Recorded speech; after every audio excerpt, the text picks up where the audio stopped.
There are several different kinds of floss you can use. More on that later. For now, let's discuss the proper technique for flossing. Many people don't floss because they think it's difficult or because it hurts.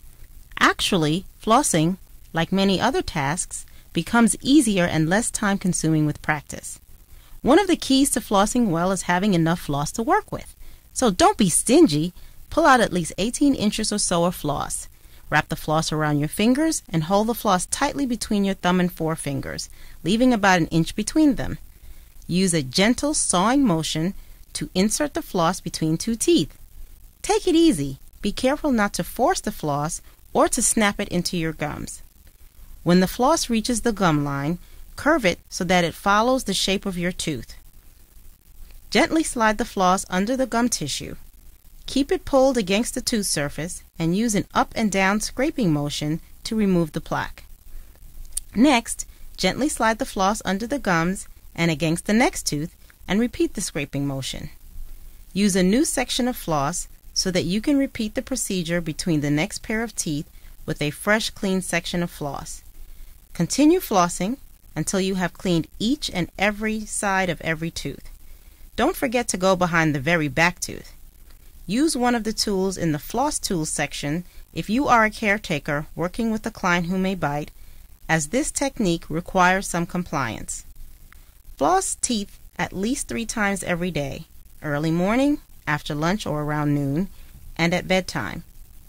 Keep in mind that daily accumulations of plaque may be invisible and you may not always see the plaque that has been removed. Some people may find regular floss difficult to use. Don't worry, other options are out there. Let's start with the floss threader. These are especially helpful for those with dental work such as bridges and braces. This is a stiff piece of nylon used to help guide the floss through dental work. Like regular floss, this requires some cooperation to use and avoid biting. To use the floss threader, floss must first be inserted through the threader. Once floss is on the threader, slide the straight end of the threader between the teeth and under any dental work. Then, gently pull the end of the floss through the threader, removing the threader and leaving floss on either side of the tooth. Clean up and down each tooth with the floss as you normally would to fully remove plaque and food particles. 2 variations on the floss threader are the floss handle and the floss pick. The floss picks comes in disposable packs. They are smaller than the handle floss threader and work similar to a toothpick by sliding floss easily between teeth. These are good for reaching back teeth. However, caretakers should be careful when working with clients who may bite. The floss picks are very short and you want to keep your fingers out of the mouth cavity if you have a biter. The floss handle is used as a floss aid to guide floss between and around teeth. It keeps the fingers outside of the mouth to decrease biting incidence, but is also effective. Another option is the proxa brush. These tiny brushes usually have a tapered shape and are great for reaching places where large pieces of food may get caught. Like the floss threader, the proxa brush uses a handle. To use the proxa brush, insert between teeth. Be careful, don't push, don't force it. Repeat for all upper and lower teeth.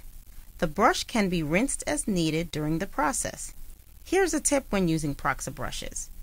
Dip the brush in mouth rinse for extra cleaning power. Brushes can be used several times before being thrown away.